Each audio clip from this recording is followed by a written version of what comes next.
You're really my Scully. And I'm just like sauntering around the FBI like, aliens, aliens. It's probably aliens. I'm gonna go watch some porn.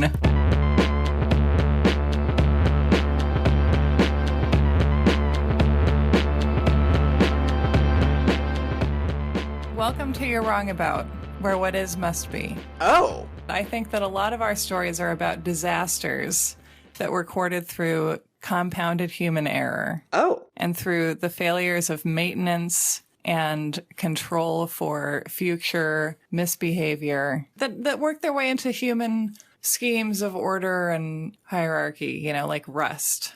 This is a show about Rust. How's that? 2 incomprehensible taglines. What do you think of that? I am Michael Hobbs. I'm a reporter for the Huffington Post. I'm Sarah Marshall, and I'm a writer working on a book about the Satanic Panic. And today we are talking about the 1996 Ebonics controversy. Epidemic. Yes.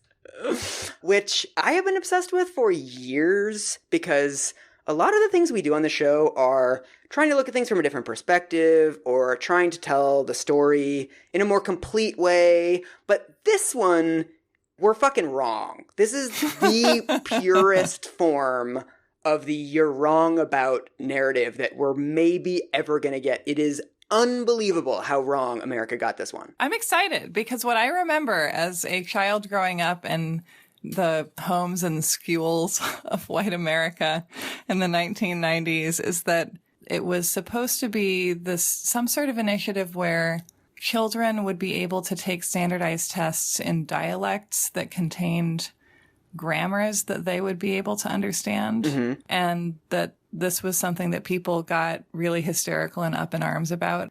There was this idea on behalf of pearl-collecting white America that Ebonics was going to become a language and that there was going to be this sort of cultural legitimacy given to Black Americans in a way that was fundamentally upsetting. Mm-hmm. I remember there being all these jokes and sort of fretful headlines and op-eds and Saturday Night Live weekend update jokes, which is where I got my entire sense of what happened in the 90s. Mm-hmm. And I just think there were like a lot of jokes about it. I think this was like the thing that launched 1,000 Lettermans or something like that. Yeah. That is my sense. Yes. Okay. Tell me what happened. That's really all I know. So, like most of these episodes, we completely forget immediately upon their resolution how big of a deal they were. So, in 1997, the American media published 2,500 articles about this controversy. It was huge. I feel like this is such a time capsule of where we were in America that at the end of the decade,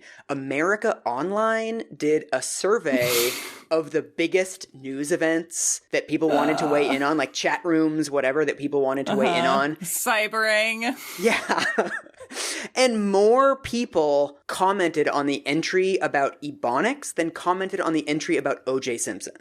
This was massive. People lost their mind. The thing that I still cannot get over is that there was a congressional hearing about this. So the actual resolution itself was basically one school district in Oakland was proposing recognizing quote-unquote Ebonics as a distinct language. That was it. And Congress dropped everything else it was doing and brought all of the people from that school district and a bunch of other random people, basically, to testify for an entire day about what was really going on and put them under the microscope. It is unbelievable now. And yet so very believable. Yeah, I mean, every time I say unbelievable now, I want to put in brackets, very believable. We just need a Ron Howard aside here.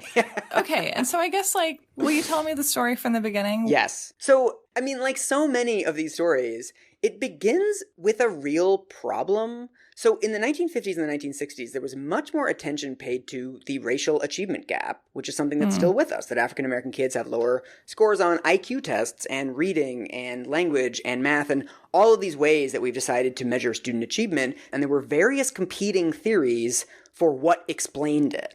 The dominant explanation at the time in the 1960s was something that we now know of as the cultural deficit explanation. So it's basically the reason why Black kids are not doing as well in school is because they come to school without the capacity for language. So it's essentially that they are blank slates that have not been exposed to very many words in the home. There was this theory that Black parents speak shorter sentences than white parents. Really? So Black children are getting less complicated messages. And this theory was invented by WASPs, one imagines? I mean, yes. You're a smart enough person to know that, like, we're going to get to a twist. This is not accurate. Well, this show is just like a slasher movie, and by this point we're like, okay, maybe don't split up at this point. I mean, some of these quotes you just can't believe. This is a real quote from a study that came out in 1964. The language of culturally deprived children is not an underdeveloped version of English. It is a non-logical mode of expressive behavior. So they're basically saying these children are not capable of complex sentences or even complex thoughts. So one of them was, their communication is primarily through gestures, single words, and a series of badly connected words and phrases, such as they mine or me got juice. This is terrible. I know. The same researcher also says, without exaggerating, these 4-year-olds could make no statements of any kind.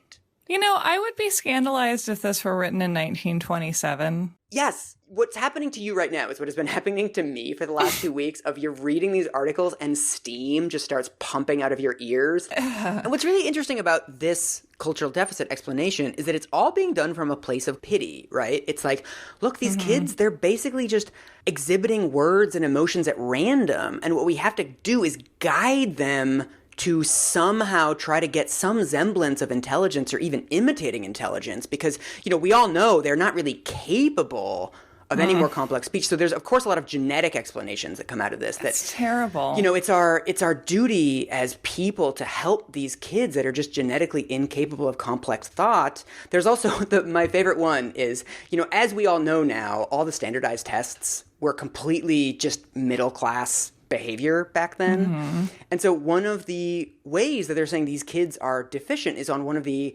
IQ tests. They show you a bunch of little drawings. And so one of them depicts a squirrel sitting in a nest in a tree. And they ask the kids, where is the squirrel? And the African-American kids say, in the tree.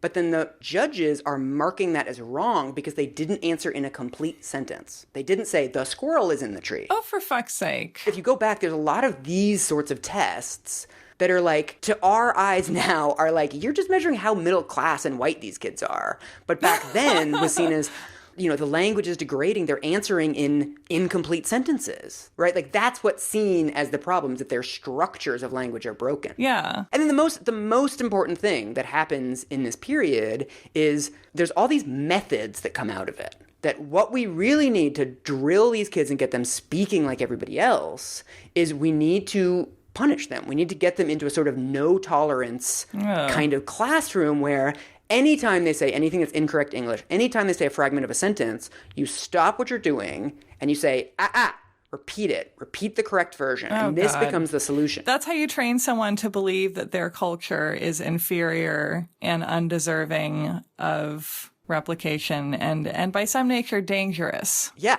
This is the methodology from one of these studies that I found in 1968 that was trying out these methods of really drilling the kids and being really authoritarian of trying to get kids to fit into this standard English framework. First of all, the study refers to the kids as linguistically retarded, which is the way that they talked about it. So this is from the methodology section. Discipline was strict and related directly to the task being done. The emphasis was on positive rewards. For several months, cookies were used as a supporting reward until children got to the point of reacting directly to the giving or withholding of praise by the teachers. Mistakes were pointed out explicitly and not glossed over in ambiguous terms.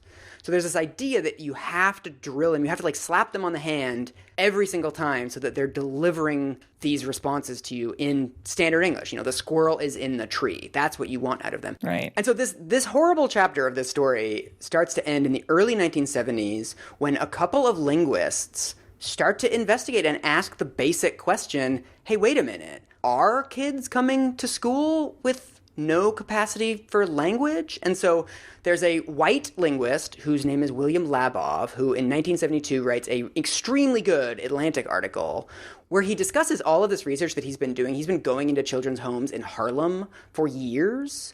And first of all, segregation is so bad in America at that point that a lot of the children, 4 or 5-year-old children, have never interacted with a white adult before. And so a lot of these kids are being around white people, white researchers, for the first time in their lives. And so he talks about how some of the same kids that sort of on his first visit, these kids that are answering questions monosyllabically, once he comes to them and they get comfortable, and he importantly brings a black researcher with him or just has a black researcher do it themselves, these kids that are monosyllabic, come to school with no language, blah, blah, blah, these kids won't shut up. Well, yeah. The minute they feel comfortable, they're having complex thoughts, they're having complex reasoning, they're speaking in long sentences. Their parents are also a lot more comfortable. So basically, as soon as you're putting both of them in a frame where they can say anything to a researcher and not have repercussions, that's the biggest thing, is that both the parent and the child are afraid that if they say something wrong, something will be taken away from them, because that's how they're used to interacting with white people at that time. Yeah. So you have to let them say, so he lets them curse into the microphone. He'll be like, do you take big dookies? Like, that's one of the things that he asks them.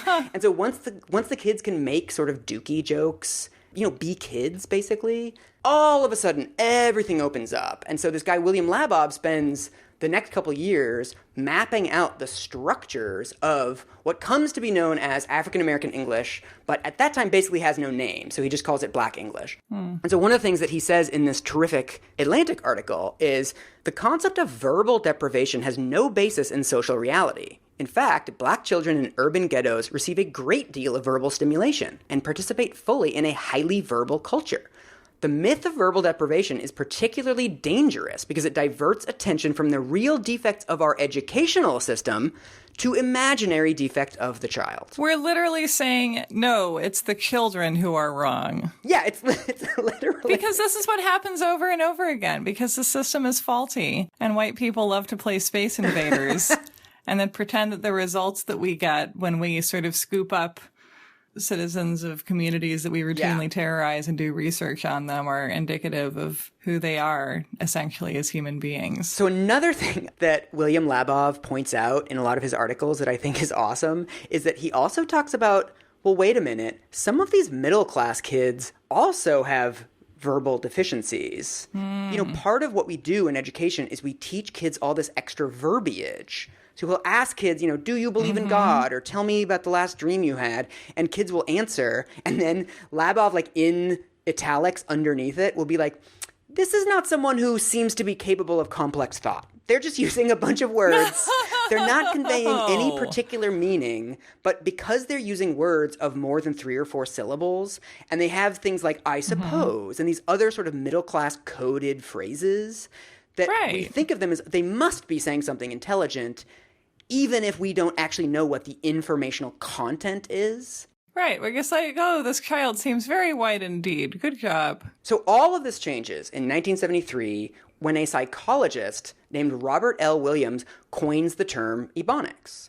And because most of the sort of you're wrong about style academic linguistics at this point on Black English is being done by white people, Robert Williams decides to call a conference, and he basically says to all of the linguists and especially African-American linguists and academics in the room, he says, look, if we don't define this, someone else is going to define this for us. So we need to take control of this narrative and take control of what is being said about the language that is spoken by African-Americans and turn it into something really positive. So through this brainstorming all-day thing, they come up with the combination of ebony and phonics. Oh, ebony phonics. That's really nice. And so thus begins an entire academic field dedicated to understanding the contours of African-American speech. So it's not called Ebonics anymore. It's now called either African-American English or African-American language, because there's still a debate among linguists whether it's a dialect of English or a language unto itself. And this becomes really important in the 1990s for the Oakland controversy, but it will turn out to be completely irrelevant. It's interesting in an academic way, and the line between a language and a dialect is really difficult to draw, and it's often much more about political power than the actual features of the speech. But it doesn't really matter for our purposes. What happens is it basically gets identified as a thing, and then researchers start being like, well, wait a minute, maybe this has rules, maybe this has form, maybe it's not that it's broken English, maybe it's actually a perfectly legitimate language/dialect on its own, and maybe we should learn more about it. And so I have been working on this for almost 2 years because I made a video about it like a million years ago. And for the last year, I've been chatting to a speech pathologist in Dallas named Deanna Latimer Hearn, who does this for a living. She works with African American kids in the public school system. So I've been sort of bouncing things off of her back and forth for the last year. And, because she's taught me everything that I know about this, I thought that I should just record one of our conversations. So I interviewed her a couple of days ago and I recorded it. And so I'm going to play you a snippet of my conversation with her talking about the ways in which it is different from standard English. Okay.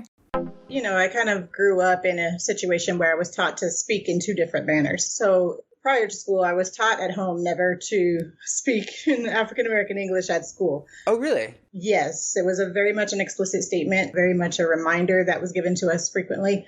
We were not to speak that way because of the stigma attached to it. Right. Now, at home, we were able to code switch and discuss things in whatever code was appropriate at the time. Mm-hmm. And obviously, our family had their own rules as to when to speak which code. Oh, okay. It was very evident to me if I were being reprimanded to answer in mainstream English. Oh. If we were kind of having a social gathering, everyone's having a good time and joking, maybe having barbecue or something like that, then it was okay to use non-mainstream. Okay. But in school, I could say that I noticed it pretty early on because some students were treated differently because they used the dialect. It kind of stood out to me because I knew better than to, so to speak. Okay. I noticed also difficulty for certain things like spelling. Early in grade school, I had trouble spelling HAFTA. Oh, yeah. And I was an excellent speller. I was an excellent student. Right. But I could not figure out why can't I spell this? Right. Because I was saying it in one dialect and trying to write it in another. Right. This is going to sound like a really dumb question, but can you just walk me through, why isn't AAVE incorrect English? It's not incorrect because it actually follows patterns. There is a grammatical structure to it. So just as in mainstream English, things can be ungrammatical, they can also be ungrammatical in African American English. There's tons and tons of research that validates the structure of it across the different domains of language. So you're looking at syntax or word order, semantics, word meaning, phonology, the sound system and the way the sounds work together, pragmatics, the way that we interact socially on that. And I think I left out one, morphology, so the meaning of segments of words and how those are used to convey information. Okay. There actually is a structure. There's a way that it is set up. There's a rule-bound system. Right. And so when we say, oh, it's broken English or it's less than or it's not effective, we're really stigmatizing the group that uses it. Right. My question, I guess, is does it do what language is meant to do? Convey information from one person to another. And if it does that in a systematic way, then it's valid. Right. And it also reflects identity. If we look at it from the standpoint of individuals were taken from Africa, put into groups that were linguistically diverse in order to prevent them from conversing, and they still established a language and a form and a code in that, and were able to convey information without being understood, I don't think that's such a bad thing to do. I don't think that's less than. I think it's pretty innovative, actually. Yeah. You mentioned these sort of 5 categories of ways in which AAVE is distinct and it has its own set of rules. Can you give an example of each one of those? Okay, so I would say in terms of syntax, the use of negation is different. So we're able to use multiple negatives in a way that is similar to maybe Spanish. Okay. So he ain't never got no money would be he doesn't ever have any money. Okay. The use of every word being negative just reaffirms the idea that this is not happening. Right. So it's emphasis. It's not a binary distinction. It doesn't sort of flip the switch from yes to no. It just means he really doesn't have any money. Yeah. The more grammatical features are the ones that are pretty prominent that we identify and associate with African American English. So in mainstream English, the third person singular changes. So I cook, you cook, he cooks. With an S. In African American English, it doesn't have that distinction on that third person singular. They're all the same form. Okay. Also, the habitual be a lot of times is misunderstood by non-African American English speaking individuals. So be means that it's something that happens repeatedly or consistently. If I say he'd be early to work every week, I don't need the every week part. In mainstream English, I do because there's no equivalent to be. Oh, okay. In mainstream, he is early to work often every week. In African American English, I can say he'd be early. And that means that 9 times out of 10, or the majority of the time, he is early. Okay, so it's actually adding extra meaning. It's not just Yeah. messing up he is early, because he is early and he be early have two different meanings. 2 different things. He could be late today. He could be absent today. But he be early means that typically he is early. Okay. So word meaning changes pretty quickly. So Ben actually is a form that looks like it's the same in mainstream and non-mainstream, but it's not. So if I say like he been married, that means kind of where have you been? He has been married for a long time. Almost why don't you know? So it's like the verb, but like saltier. Yeah, I like that. In that one, and also the word come, that's the same way. Okay. So come suggests some sort of indignation or some sort of, there's a problem with the situation. So come doesn't necessarily denote movement so much as a person kind of doing something as an affront. For instance, he come in here talking about. Oh, okay. So he really didn't have any business approaching me about that particular topic or Right. speaking about that topic maybe. Right. And then I'd say a feature phonologically, we would drop certain sounds. A lot of the dialect is consonant, vowel, CV, CV. Okay. So a word such as desk may come out as des. Oh. And then when I do the plural of desk, then it becomes deses, because that extra vowel is needed to kind of keep that CV pattern. So the word ask, a lot of times people get really frustrated with axe. Yeah, that's the one that everybody always talks. That's one that Republican politicians are always complaining about. I know. But it actually historically was a mainstream feature, I believe. Oh, okay. Also, I would say syntactically, present progressive doesn't need the auxiliary in a lot of cases.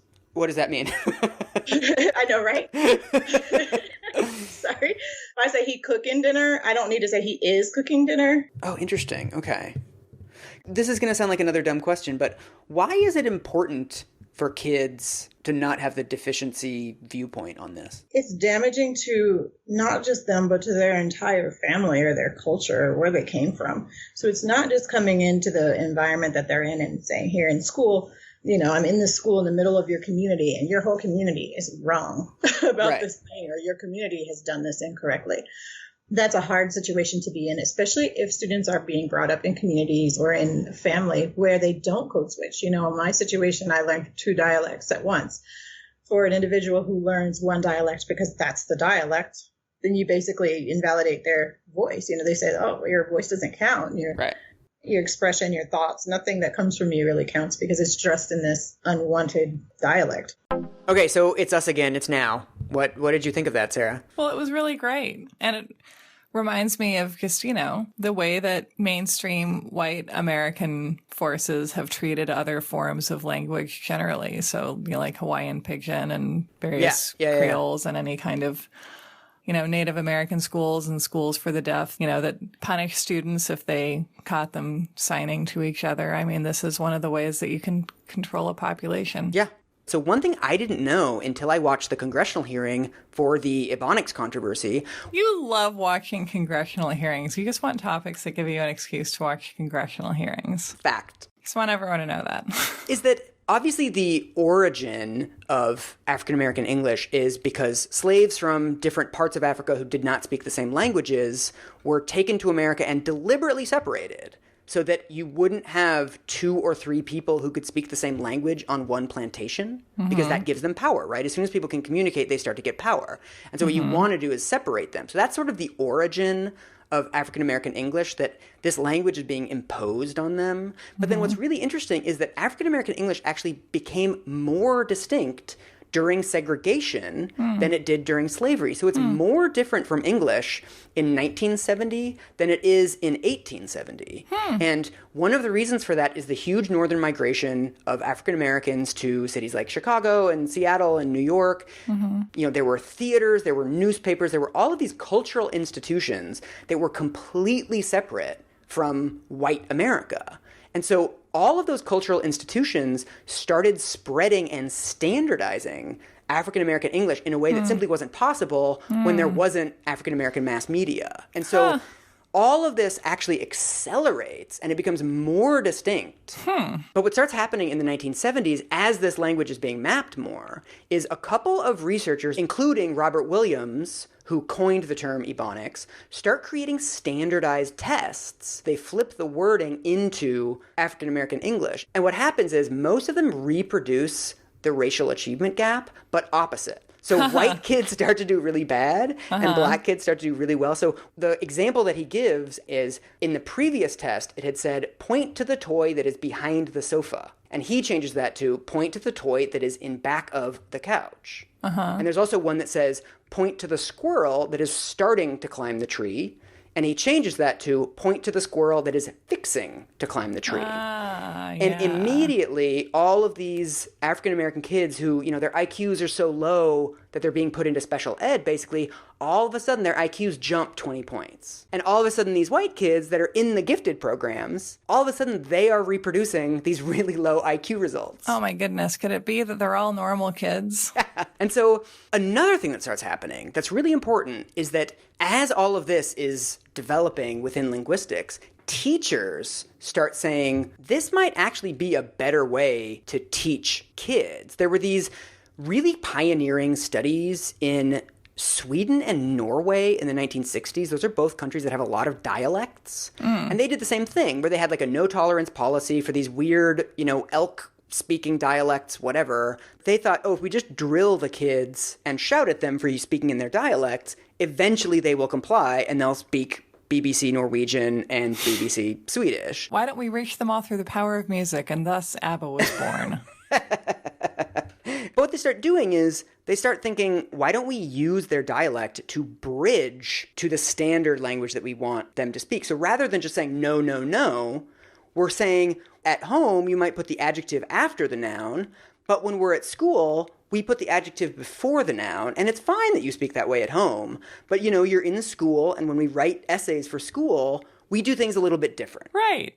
Well, isn't it interesting how if you offer someone respect, they're more amenable to, you know, learning the manners that you're interested in teaching them. And so this comes to be known as the bridge approach or the bridge program, where it's like, instead of being super shitty to these kids that speak differently, like, why don't we just say, it's not that the way we speak here is superior, it's just, it's different, and we adjust things a little bit. So another person that I interviewed for this talks about it like, if somebody knows how to throw a football and you want to teach them to throw a baseball, you don't start all over again. Like, lift your arm, grab the ball. You're like, no, you already know how to throw a football, so you actually just need to rotate your hand a little bit. You need to do this with your fingers. You make adjustments, and you let them keep throwing a football. Yeah. But you're like, well, you know, when we throw a baseball, it's a little bit different. And you don't insult them for throwing a football. Exactly. And so on the backs of these Norwegian and Swedish studies, a couple teachers and school districts in the United States start doing this with African American English. So they start just telling the kids, hey, you know, you say that differently at home, but when we're at school, we say this a little bit differently. And like, why don't you tell me how to translate back and forth? And like, is that how your parents say it? Like, normal, nice stuff. And of course, they start getting really good results and much better results than they ever got from these shout at the kids, no tolerance types of approaches. And a reason for that is that oftentimes when the kids are being corrected over and over again, no one is telling them why. Yeah. You know, when a kid says, he be early, right, in Deanna's example, they're being corrected to, no, you mean he is early. And the kid is like, well, no, I don't, because that means something different. Right. I'm saying something specific here, and it's the teacher that doesn't understand. Yeah. And also, you know, as someone who has like profound problems with authority, it's just a fundamentally different philosophy, right? Because if you're telling someone like, no, you can't say that, I'm not telling you why, just like appreciate that it's inferior and learn our way, that just sets up this power structure of like, you have to buy in or you'll never be recognized. Yeah. And you cannot remain as you are, and I cannot validate you or your culture. It's a huge power play, and it's a power play that we enact with kids when they're like 5 and 6 years old. Yeah. And so turning that to like, I will respect you, and in return I'll ask you to agree to learn this other way of communicating. And of course I can imagine that this was seen at the time by centrist America as the worst thing that had ever happened. Yeah. It gets so much more infuriating, Sarah. This is This is like the preamble. This is like not even the anger making stuff. This is like the like little teaspoon of anger before we get to the 90s and then it gets so bad. All right, well, continue. Okay. The only way out is through. So one of the school districts that tries implementing this very quietly is LA. So starting in the early 80s, LA starts doing what's called a standard English proficiency course, where they're essentially trying to map the Norwegian dialect stuff onto kids who speak African American English. So I'm going to play one more clip. There's another person that got in touch with me named Daniel Russell. He was a teacher in LA while the Ebonics controversy was happening. So he was actually one of the teachers that was doing this. Wow. And so he talked me through what these procedures actually look like in real life. In one of the clips of you that I saw, you're doing like a Jeopardy game where you're helping kids translate from standard English to African American language. What are other classroom exercises that you did that sort of make this real for kids? Okay, so for example, I'd want my students to be able to learn how pluralization is different in African American language and standard English. Okay. And then we would explore with it. It may look like me playing clips of people talking in both African American language and standard English using pluralization features, right? Mm-hmm. And then giving them specific examples, saying, okay, what do you see is similar and different? And having them engage in dialogue and connecting it, saying, what we're talking about is how we show more than one. Mm-hmm. And then I say, awesome. So what did we see is different, right, between African American language and standard English? And they would point out, well, standard English, we're adding these markers to the end, such as S or ES, mm-hmm. right? And we would take a look at that, how that occurs in English. And then we would take a look at, like, what do you notice about African American language? And they were like, there are no plural marker S's mm-hmm. or ES's on the ends of the nouns. Mm-hmm. Oh, then how do we know that these nouns are more than one then? And they would notice that, well, prior to each one, there was a number. So instead of 50 cents with an S, the plural marker S, they would see 50 cent, mm-hmm. right? And they say, so in African American language, you don't need to have a plural marker mm-hmm. to show pluralization. The lesson may be like, now, why do you think that is? Mm-hmm. And more likely they're not going to know, because most kids don't know and most adults don't know why that exists.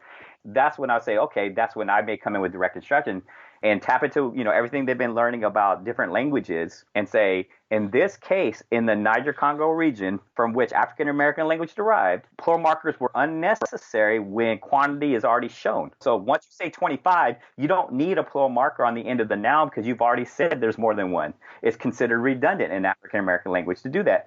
And so you don't need to. And so then the kids understand. And then from that, we derive a rule. So what's the rule for African American language?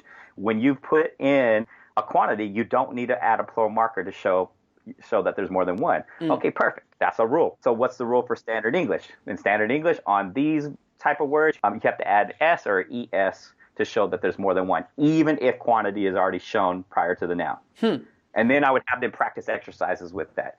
That way the students were learning to translate in both directions instead of just one direction. Because if you only translate from African American language to standard English, and that's the only direction you go, you can implicitly say that standard English is better, right? Right. Because we're using an additive approach and mm-hmm. not a deficit approach or subtractive approach or a corrective approach where we're trying to add to them. By being bidirectional with the translation, it negates any sense of one is better than the other.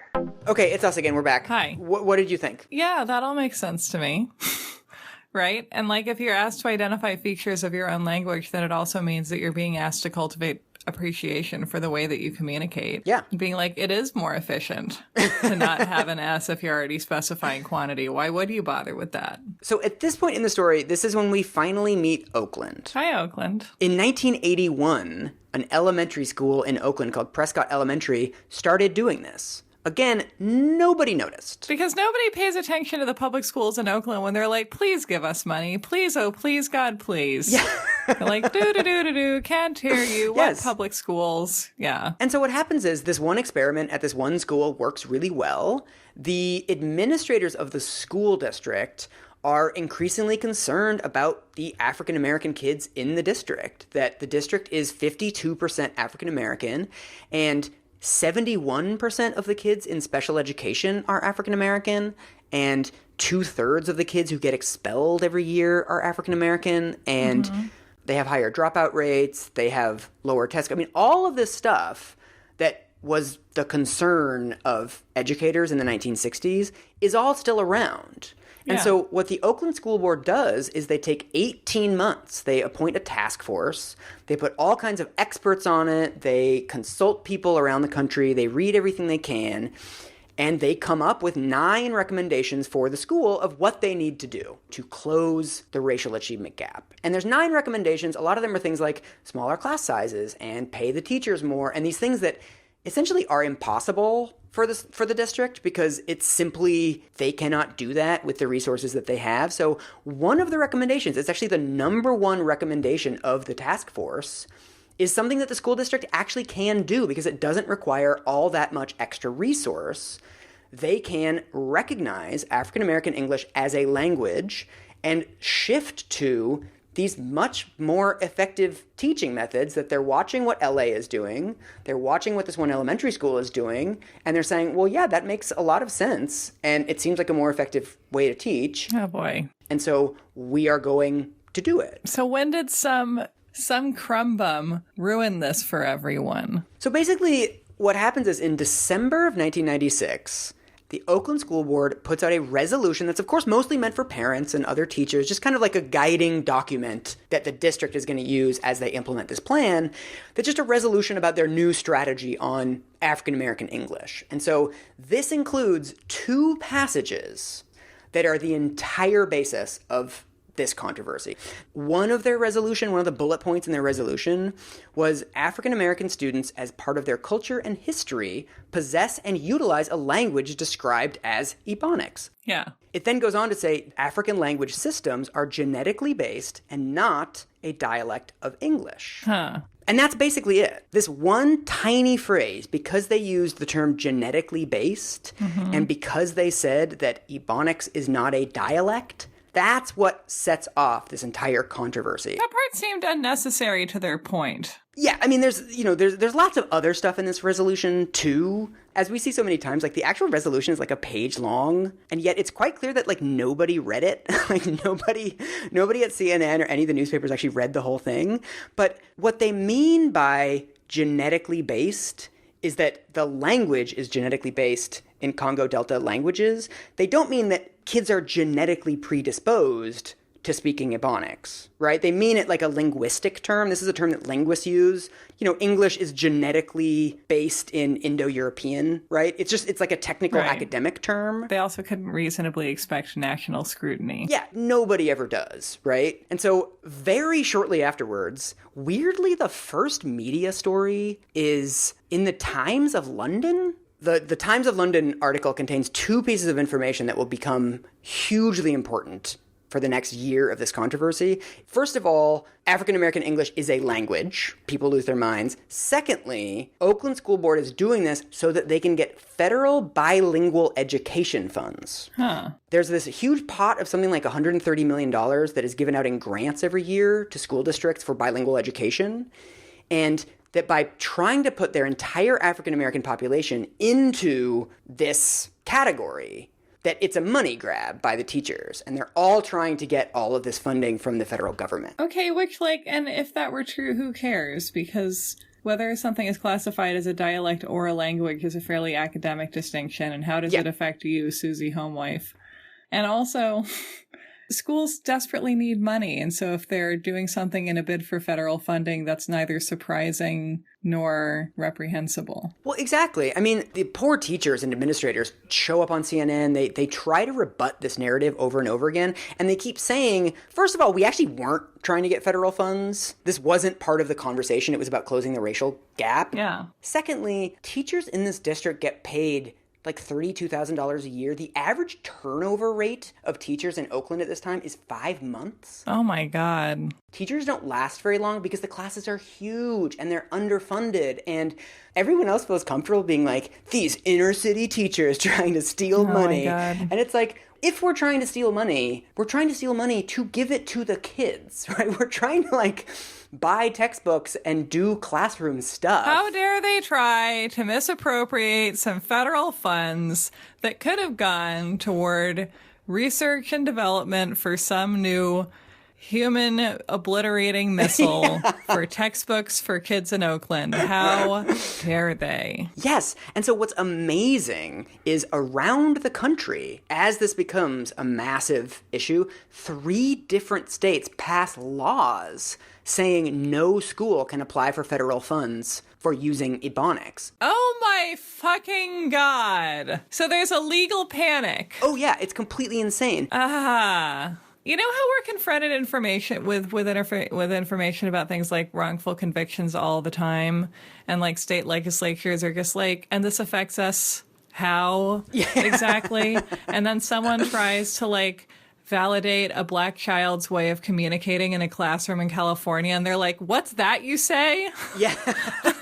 Time to pass laws. Like, what is happening? And California, actually, this doesn't pass, but it's introduced a bill that says any school that applies for federal language funds that teaches Ebonics then gets its entire federal funding cut off. Oh, so not just its bilingual funding, but the schools are actually being punished for trying. There's one in Oklahoma where they declare an emergency.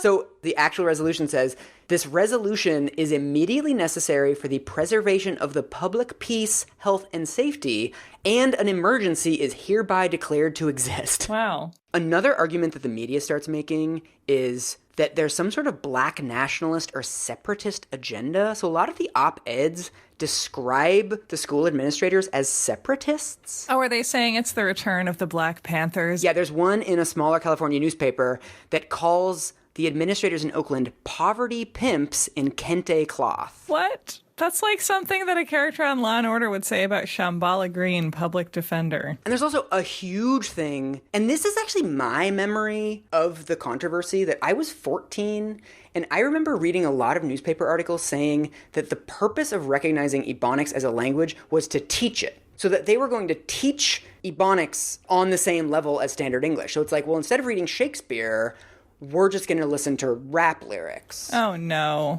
Not rap. Almost all of the op-eds completely misunderstand the purpose of this, and they all say every kid needs to speak Standard English. So what this school district is doing is offensive because they're giving up on Standard English, and they're teaching the kids to speak Ebonics. This is almost everybody what they say. Right. Of course, it doesn't make sense if you think about it for 2 seconds, because these kids already speak Ebonics, right? Like, you're not teaching African-American kids to speak African-American English because they speak it, and that's what you've been saying is a problem for like 30 years. So no one is proposing teaching it. Secondly, the resolution in which they recognize African-American English as a language explicitly says the purpose of recognizing this is to teach Standard English. This is a better method of teaching Standard English. Are you asking that these people, that these lawmakers and leaders of society read an entire fucking sentence, Michael? Are you?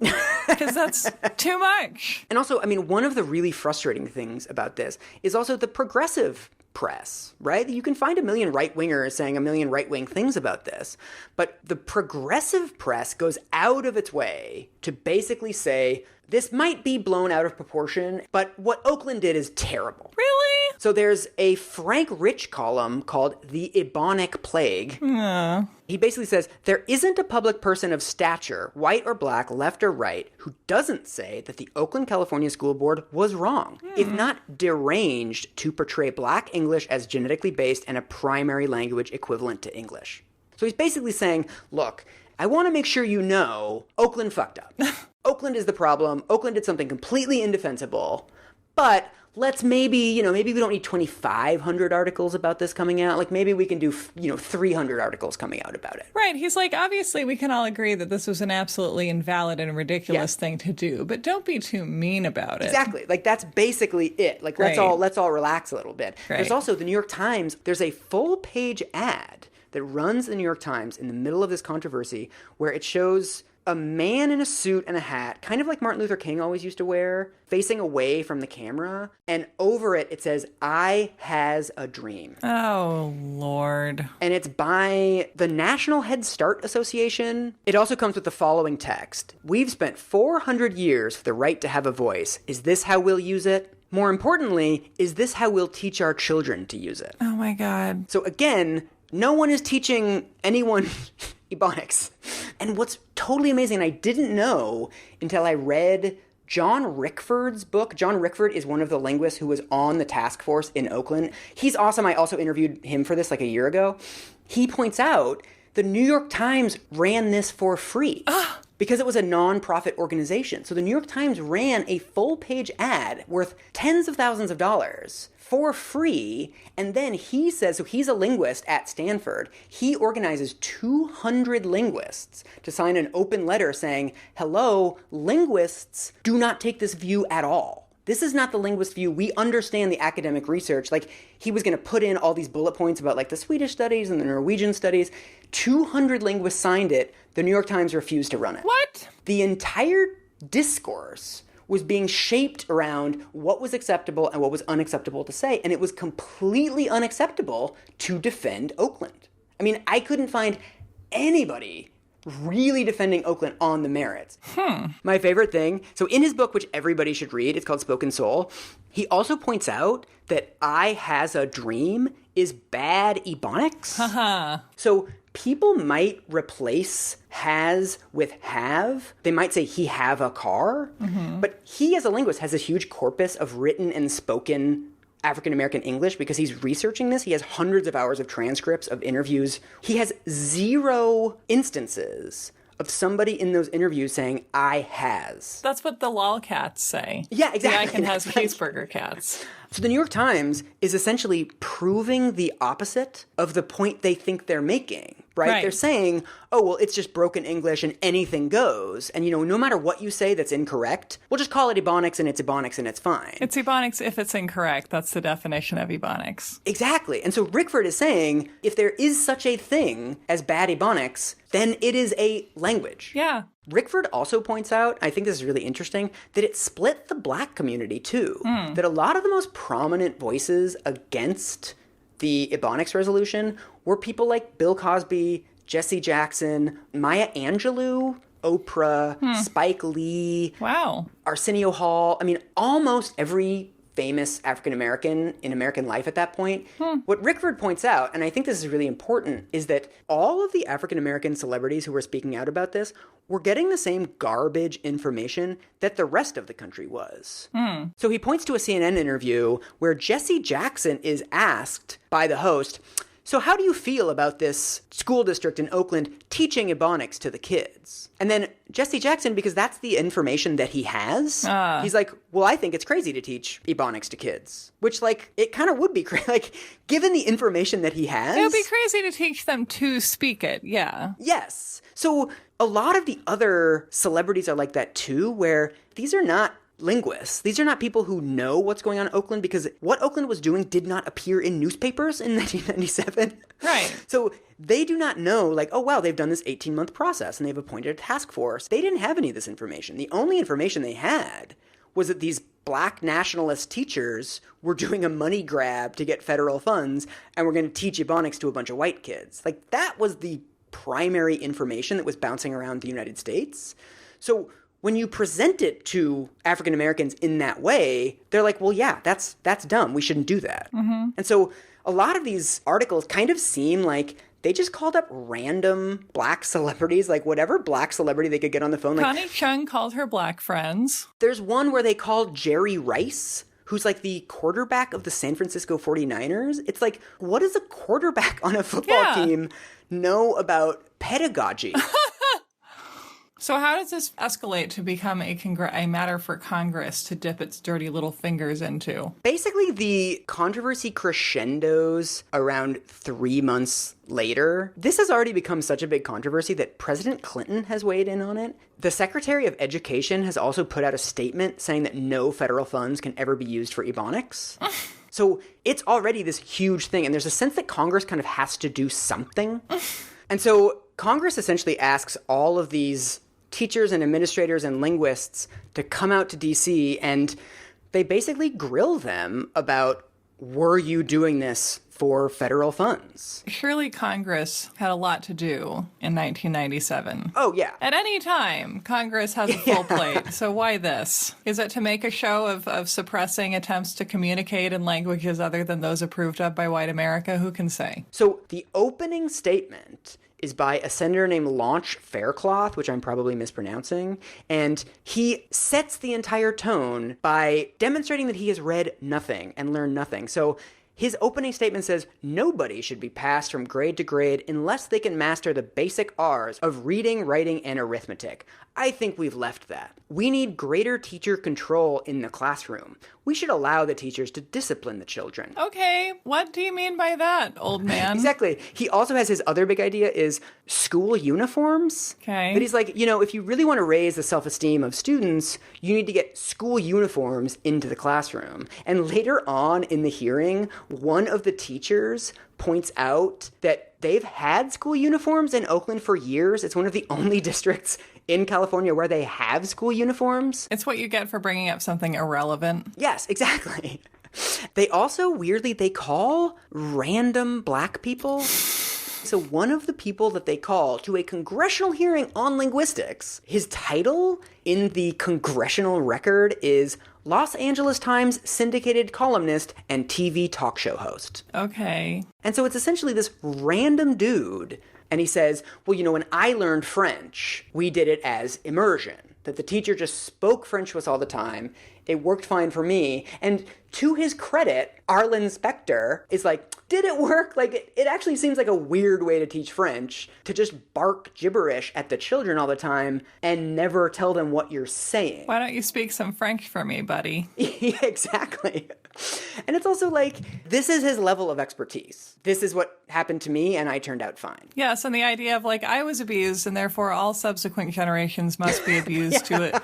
At least the same degree or greater. And yeah, I don't agree with that. And so this guy, his name's Armstrong Williams, he comes in and he says, teachers don't have to learn slang to teach students, just like doctors don't have to get the illnesses of their patients to treat them. Wow. Not great. Also, the idea of comparing a dialect or a language, however you see it, to a disease, and this idea that America is failing if we're not abusing students in this way, and what will become of us, and this real sense of panic, and just at this teeny little initiative at this one school that's like, we're going to try and reach students on their own terms, like, mind your own business and live your lives. This only affects, like, a few thousand people? Yeah, exactly. And everyone just lost their minds. It's amazing. Yeah, and I mean, it's also, what's frustrating about the hearing is you can see the senators starting to thaw a little bit, and you can see, like everyone, once you learn what the school board is actually proposing, you're like, oh, this actually doesn't sound like that big of a deal. But then if you read the coverage of it from the next day, the Washington Post had a story where their lead quote is one of the administrators saying African American English is a language. And it goes right back into the framing. And into the panic. It has to be a racial panic, right? Exactly. The black people are taking over and we must fight it and stop it right now. Like, that's the story that's being sold. Yeah. The lesson that Americans got from the congressional hearing, which is supposed to be fact-finding and nuanced and, all this information coming out, is basically just another both sides story. That these radical teachers come and they think that African Americans speak their own separate language. And, the senators think that they should all learn standard English. And it's not clear if the administrators in Oakland really want the kids to learn standard English or not. Surely if you watched it, you would learn that they do want to do it, and this is the way they want to do it. Yeah, exactly. John Rickford puts in a document that lists all of the studies showing this is a better way to teach standard English. I couldn't find any article that refers to that. So all of this information is in the public record, but it just ends up being like, oh, there were some tensions, there was a heated debate on Capitol Hill yesterday. This is one of the basic tenets of You're Wrong About Them, which is that if people are acting really confused about something, as if there's no possible way of resolving a question, the very information that they're acting as if does not exist is probably somewhere in the record at that very moment that they could find if they did minimal work. Exactly. Yeah. Right? But we have this, these things where we're like, well, who can say? And it's like, I can say. Right. But, like, we have to enforce factual ignorance in order to defend our social anxieties. Yeah. And so this is basically the apogee of the entire crisis that nothing gets resolved, right? Because the articles that come out after the congressional hearing are essentially the same as the ones that came out before it. But what's really interesting about the legacy of this, and I cannot get over this, is first of all, the Oakland School Board releases an updated resolution with much softer language. They completely give up on their plan because there's so many eyes on them. They remove the word Ebonics from the resolution. They remove the recognition of it as a language. They remove all of this stuff and basically go back to the status quo. But then the much bigger thing is that no school board has ever tried this since. Right, because they saw what happened, because Oakland was made an example of the same way Exactly. Michael Dukakis was made an example of. And so Daniel Russell, the guy that we heard from earlier, his job, he goes around the country trying to talk school districts into doing this. Wow. And he's like, look, by 1996, we had a bunch of studies showing this was a better way to do this. By now, we have even more. And he says he gets huge resistance from school boards, partly because they remember Ebonics. They remember this story of this one school board that stuck its neck out. I had no idea that this story was so tragic. It's really bad. And so the reason why Deanna actually got in touch with me in the first place was to tell me that a lot of the kids that she sees are classified as special ed. Because the teacher will ask, an IQ test or a language proficiency test, they'll say, okay, give me a sentence in past tense. And the kids will say, my mama walked yesterday. And they're like, well, this kid doesn't understand past tense because he's saying walk and not walked. But what he's giving is African-American English. And so what Deanna's trying to get other teachers to do is like, you can't just say, oh, he missed the ED. You have to say, when did this happen? Did it happen yesterday, today, or tomorrow? You have to actually ask follow-ups to the kids to figure out if they understand the concepts, rather than just saying, oh, there's not an S at the end of that word. He doesn't know how to pluralize things. Right. One thing that Deanna says is African-American speakers fall into this netherworld between disabled kids, which get extra funding from the federal government, and English as a second language kids, which also get extra funding from the federal government. There's all these African-American kids that speak African-American English, but like they don't count as either one of those things. Like they can't get individual tutors. They can't get special time to, longer time to take tests. Right, because they're just seen as delinquent. They know what the rules are, but they refuse to follow them. They're just being thuggish and bad, right? That's the narrative. Yeah. And it's also, partly because of Oakland, I think, it just has never ended up in the teacher education curriculum. And to me, it feels like the legacy of Oakland is we're not going to try this again. Because people just lose their minds. And one of the things that William Labov actually points out in the congressional hearing is that Oakland was the fourth freakout of this exact same issue. There was also a case in Ann Arbor, Michigan in 1979 where literally the same thing happened. A bunch of African-American parents sued the district and said that their children were being discriminated against because the teachers weren't using African-American English to teach them. What Labov says is this: the same thing plays out in exactly the same way, where people are not capable of listening to what the districts are actually doing. They just hear Black English recognized as a language and they freak out and they shut down all of their faculties. White people just hear about white supremacy being challenged in some way. There's some sort of dog whistle in there.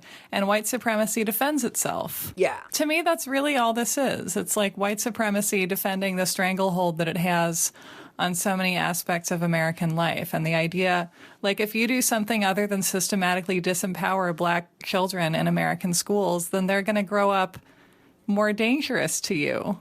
Yeah. I don't think that most people are consciously doing it that way, but you can see that that drives a lot of policy.